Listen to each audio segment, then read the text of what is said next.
Good morning students. Today we will continue our chapter capacitors of class 12. इस chapter में हम पढ़ेंगे capacitance of a parallel plate capacitor with dielectric slab and conducting slab. तो our first topic is capacitance of a parallel plate capacitor when a dielectric slab partially fills the space between the plates. मतलब क्या है, हमने capacity find out करनी है parallel plate capacitor की जब हमने दोनों प्लेट्स के बीच में डाइलेक्ट्रिक स्लैब को रखा है। तो अगर डाइलेक्ट्रिक स्लैब है तो ऑब्वियसली वहाँ पे इनसाइड भी इलेक्ट्रिक फील्ड होगा और आउटसाइड भी इलेक्ट्रिक फील्ड होगा। But if we place a conducting slab तो इनसाइड इलेक्ट्रिक फील्ड कितना होगा, ज़ीरो। तो हमें सिर्फ आउटसाइड इलेक्ट्रिक फील्ड ही फाइंड आउट करना पड़ेगा। अभी हमने प्रीवियस आर्टिकल किया था capacitance of a parallel plate capacitor. तो हमारे पास अगर हम सिर्फ पैरेलल प्लेट्स लेते हैं तो हमारे पास कैपेसिटी कितनी आती है, C not is equal to epsilon not A by D. अब देखो डायग्राम में क्या है, हमने क्या किया, दो पैरेलल प्लेट्स ली। यहाँ पे कौन सा चार्ज है, नेगेटिव। ड्यू टू इंडक्शन यहाँ पे कौन सा चार्ज आ जाएगा, positive. This is a dielectric slab. तो यहाँ पे कुछ इलेक्ट्रिक फील्ड होगा, दिस इज़। और जो स्लैब हमने यहाँ पे प्लेस किया है, मान लो उसकी थिकनेस कितनी है, टी। और जो दोनों प्लेट्स हैं उनके बीच में डिस्टेंस है डी। तो इट मीन ये स्पेस कितनी होगी, this is the outer space. तो ये स्पेस होगी हमारे पास, पूरी में से अगर टी माइनस करेंगे तो ये कितना हो जाएगा, डी माइनस टी। मतलब इतनी स्पेस हमारे पास आ गई डी माइनस टी। तो इनसाइड इलेक्ट्रिक फील्ड कितना है, this is the E not. यहाँ पे आप ई आई भी ले सकते हो इलेक्ट्रिक फील्ड। तो ये पूरा डिस्टेंस कितना है, डी। स्लैब का डिस्टेंस कितना है, टी। तो ये डिस्टेंस कितना हो गया, डी माइनस टी। तो हमारे पास पोटेंशियल किसके इक्वल आएगा, ई इंटू टी। ये इनसाइड हो गया, आप ई भी लिख सकते हो इसको, ई आई, इनसाइड इलेक्ट्रिक फील्ड भी लिख सकते हो। तो इलेक्ट्रिक फील्ड फॉर्मूला क्या होता है हमारे पास, V is equal to E into R. R is the distance, E is the electric field. अगर हम सिर्फ इनसाइड की बात कर रहे हैं तो यहाँ पे इलेक्ट्रिक फील्ड कितना है, ई आई, या आप ई से भी रिप्रेजेंट कर सकते हो। जो स्लैब है उसकी थिकनेस कितनी है, टी। तो आउटसाइड इलेक्ट्रिक फील्ड को आप डिनोट कर सकते हो ई नॉट, और जो आउटसाइड डिस्टेंस है वो कितना है, डी माइनस टी। तो हमारे पास फॉर्मूला क्या आएगा, V is equal to E into T plus E naught D minus T. अब हमें पता है जो डाइलेक्ट्रिक कांस्टेंट है वो किसके इक्वल होता है, ई नॉट बाई ई। तो इट मीन हमें यहाँ किसकी वैल्यू चाहिए, ई की। तो ई को इस साइड लेके जाओगे, के साथ क्या हो जाएगा, डिवाइड।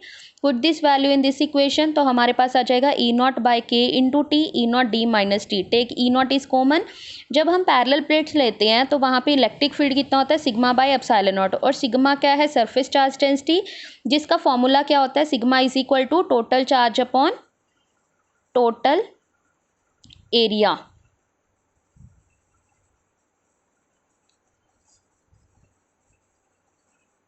टोटल एरिया, एरिया कितना ले रहे हैं, ए।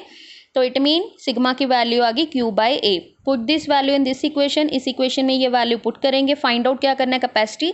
और कैपेसिटेंस फाइंड आउट करने का फॉर्मूला क्या होता है, क्यू अपॉन वी। क्यू को वी के साथ डिवाइड करेंगे, क्यू क्यू कैंसिल हो गया और ए जो है वो ऊपर चला जाएगा। तो हमारे पास रिजल्ट आ जाएगा E not A upon D minus T plus T by K. तो यहाँ पे if the dielectric slab wholly fills the space between the two plates then T is equal to D. मतलब क्या है कि अगर जो प्लेट है पूरी स्पेस को ऑक्यूपाई कर ले तो जो टी है उसकी वैल्यू अप्रॉक्सीमेट किसके इक्वल हो जाएगी, डी के इक्वल हो जाएगी। तो टी को हम क्या पुट कर देंगे, डी। अगर टी को डी पुट करेंगे तो डी माइनस डी कितना हो जाएगा, यहाँ पे हो जाएगा। इसको सॉल्व करेंगे तो हमारे पास सिर्फ क्या रह जाएगा, यहाँ पे डी।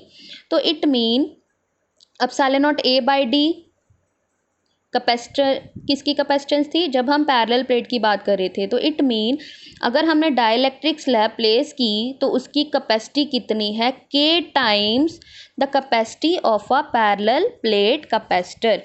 नेक्स्ट आर्टिकल है capacitance of a parallel plate capacitor when a conducting slab is partially fills the space between the plates. अब हमने कौन सी प्लेट रखी है, कंडक्टिंग स्लैब। तो इनसाइड तो ज़ीरो ही है इलेक्ट्रिक फील्ड, सिर्फ आउटसाइड का हमें फाइंड आउट करना होगा। अब देखो जो कंडक्टिंग स्लैब है इनसाइड इलेक्ट्रिक फील्ड ज़ीरो है, तो आउटसाइड का कितना होगा, this distance is D minus T. तो हम क्या लिखेंगे, V is equal to E naught D minus T.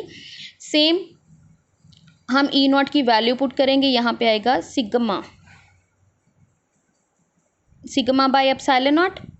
अगर आप सिग्मा की वैल्यू पुट करोगे तो यहाँ पे हमारे पास आ जाएगा पहले सिग्मा बाय एप्सिलॉन नॉट ही लिख लो, ई नॉट की वैल्यू। उसके बाद जब सिग्मा की वैल्यू पुट करोगे तो ये आ जाएगा Q upon A epsilon not D minus T. तो ये आ गया हमारे पास। फाइंड आउट क्या करना है, कैपेसिटी। तो सी किसकी इक्वल है, क्यू अपॉन वी। वी की वैल्यू पुट कर देंगे तो हमारे पास क्यू क्यू कैंसिल हो गया, ए ऊपर जाएगा तो epsilon not A upon D minus T. अगर हम डी कॉमन लेंगे यहाँ से तो यहाँ पे हो जाएगा 1 minus T upon D. Same अगर डी टी जो है वो डी के इक्वल है तो ये हमारे पास क्या आ जाएगा, 0। इट मीन कैपेसिटेंस क्या होगी, इनफाइनाइट। तो हमारे पास अगर हम कंडक्टिंग स्लैब प्लेस करते हैं टू पैरेलल प्लेट्स के बीच में, तो अगर पूरी स्पेस कंडक्टिंग है तो कैपेसिटी क्या होगी उसकी, infinite. Next topic we will discuss in our next lecture. Thank you, have a nice day.